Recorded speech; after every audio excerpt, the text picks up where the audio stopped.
Hi guys! For today's vlog, ang i-share ko naman sa inyo ay ang isa sa famous na pinupuntahan ngayon sa Bangkok, Thailand na tinaguri ang the largest outdoor museum in the world na tinatawag nilang the Ancient City or kilala sa Thai words na Muang Boran. From our hotel in Siloam, nag-travel kami mga more than 20 minutes kasi malapit lang siya sa Siloam. 20 minutes and we pay sa Bolt mga 200 or 300 baht. So, malapit lang siya. So, ito, biyahe tayo papuntang Ancient City by highway at makikita natin itong napakagandang bridge. Abangan nyo ang night view nito sa next vlog natin. So, nandito na tayo sa Ancient City guys at napakaganda kung nag-book kayo sa clock kasi ipra-priority kayo nila. For example, ito marami nakapila. Tinatawag nila, may online ba dyan? And ipakita nyo lang ito ang confirmation. And nag-pay kami ng 800 baht per person and 150 sa child na 2 to 5. And of course, nagapa rin sila ng golf cart. Ang 2 set is 350 baht. Tapos pag mag-add kayo ng another 1 or 100 baht yung bayad sa extension. So, bali guys, sa 800 baht per person sa entrance, which is 1,360 siya sa peso. Tapos, sa kids naman na 2 to 5 is 150 baht, 255 pesos siya. So, nag-total kami tatlo is 2,973 peso. So, ang maganda dito guys, sa 800 na to, kung mag-book kayo sa clock, is may free lunch buffet na po yan siya. Masarap din yung food nila, marami kang pagpipilian. At saka guys, kung nagtitipid kayo, kaya nyo man siya 1 hour lang siya ikutin. So, 350 baht lang yung babayaran nyo sa golf cart. At saka maikot nyo na yan siya lahat. Pero kung gusto nyo na, for example, mga photographer kayo, mga 2 hours siguro. And ito yung first destination namin, napakaganda. The Muang Boran Ancient City is a place we must visit in this area. It is very big museum park occupying over 200 hectares in the shape of Thailand. The museum features more than 100 structure of Thailand famous monument and architectural attractions. One of the Thailand's most unique attraction, the Ancient City is now commonly referred to as the largest outdoor museum in the world. This huge museum park consists of over 100 replica temples from Thailand history, with the park itself built in the shape of Thailand. The Ancient City was established by the Thai millionaire Lik Briyapant, hindi ko sure yung pag-pronounce. The businessman was interested in art and culture since his childhood. Isa din siya sa likod ng construction of the other popular landmarks like Sanctuary of Truth in Pattaya. Kung nakapunta kayo ng Pattaya, yan. And the Erawan Museum in Samut Prakan in Bangkok. Isa din siya dyan. So, itong makikita natin, ito yung isa sa pinakagandang spot dito sa loob ng Ancient City. Napakaganda niya, guys. Kami lang dalawa galaga, okay? Si Daddy na tamad.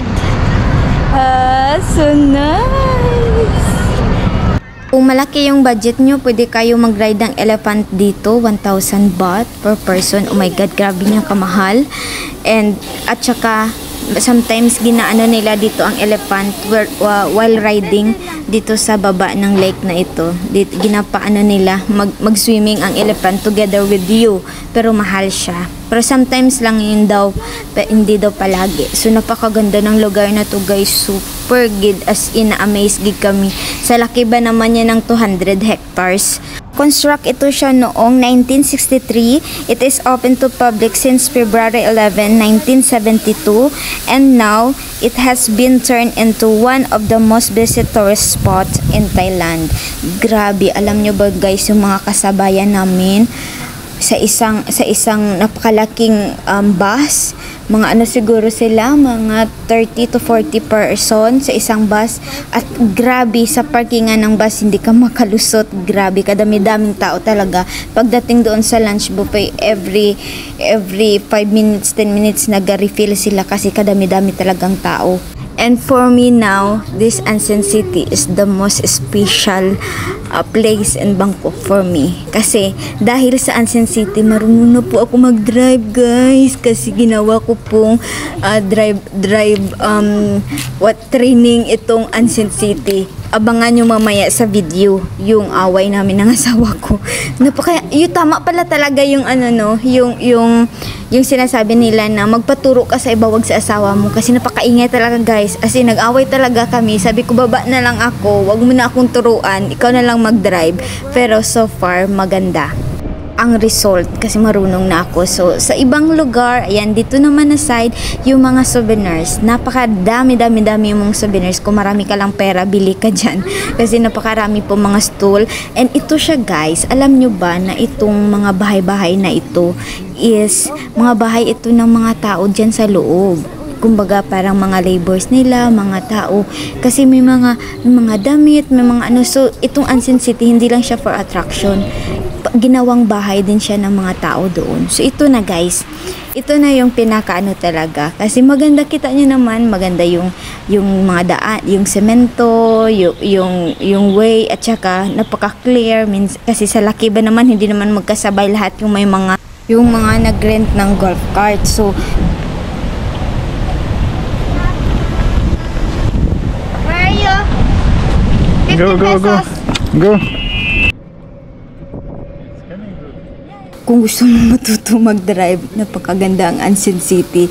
Hanggang doon yan sa dulo, yung wala na talaga mga katao-tao. Nandun, nakarating ako doon, guys, para lang makapractice ako ng pag-drive. Super, bago ako umuwi nito sa hotel, napakasaya ng puso ko. Marunong na talaga ako, guys, as in. May times lang medyo sumimplang, pero binabawi. At least, marunong na. Seryoso yan. Ayan, serious ko nung high. Siyempre, grabe ka stricto yung driver na nagaturo sa akin sa gilid. So, dapat focus talaga siya, guys. Mag-focus ka pala talaga basta nag-training ka ng drive. Double ingat lang kasi pag madamage mo yung golf cart nila, automatic yan.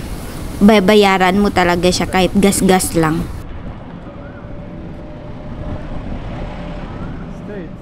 Straight. Not do like that. All time try to drive straight. No. Come your side of road. Because you pushed before. No. Come your side road again, not rolling. You need to catch. No need to like that. Need to all time catching, understand? And like a straight. You can drive straight. Out of hole. Back.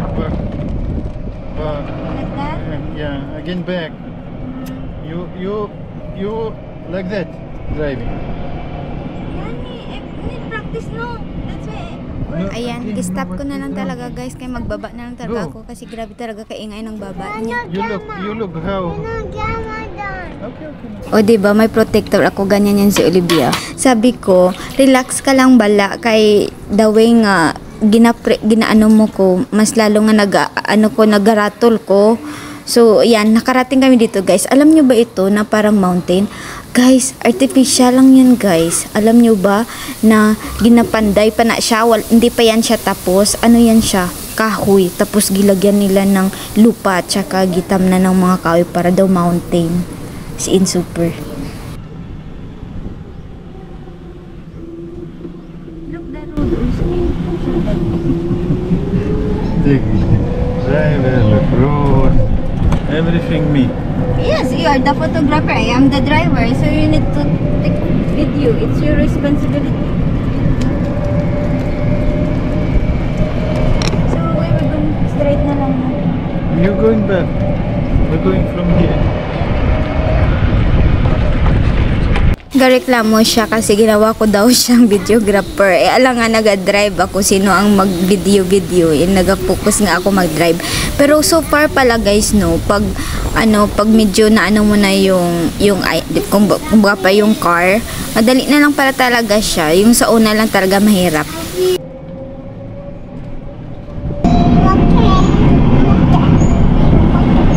Yung monkey?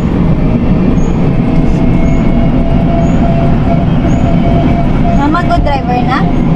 Daddy? It's halos naikot na namin siya lahat guys. Ayan. So don't worry about the lunch buffet kasi from lunch to dinner man siya. So anytime ka magpasok doon para magkain. So ito yung mga view na iba. Ang maganda lang din sa area na to kasi may mga puno-puno. Pwede kayong mag-stop kung medyo mainit na kasi nga 'di ba yung ano sa Thailand grabe kainit yung temperature nila. Dito sa maliit na lake na ito siya guys. Dito mo makikita yung mga dati-datihang mga bangka-bangka. Ito yung mga bangka-bangka na ginakargahan ng mga goods and foods nila dati. Ayan, so nakapark dyan. Maganda kasi hindi lang mga temples ang makita mo. May mga waterfalls sa bato. At saka maganda, may mga like that sa gitna, may mga bahay-bahay na pwede ka magpahinga, mag-upo muna, mag-relax. Ayan. So dito na side, napakarami, especially mga Chinese, napakarami. Nagapili lang ako ng area na mabidyuhan ko siya na walang sagabal kasi meron talagang area na halos puro mga tao talaga yung makita mo. Hindi mo masyado mabidyuhan yung area.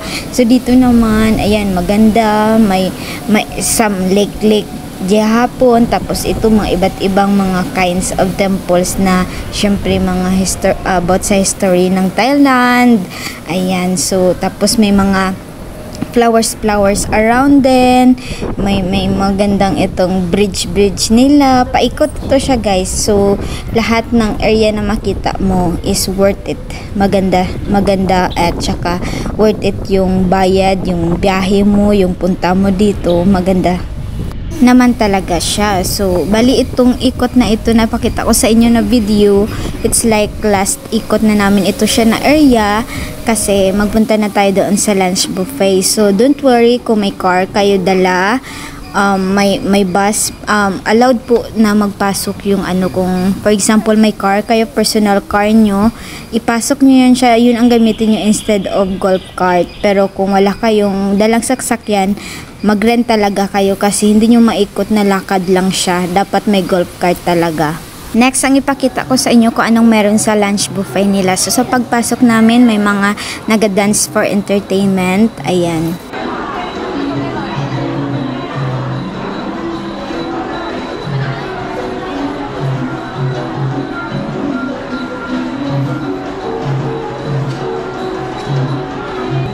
Pagdating namin, nag-refill pa sila ng mga food, pero ang isabi ko na lang sa inyo, merong rice, may fried rice, merong mga pasta, at saka may mga fruits sila, may sausages, meron silang pork, meron silang fried chicken, marami ka talagang pagpipilian. Tapos sa entrance pa lang kanina, may na-meet na ako ng mga taga-Cagayan, ng mga kabayan. Isa mo ba?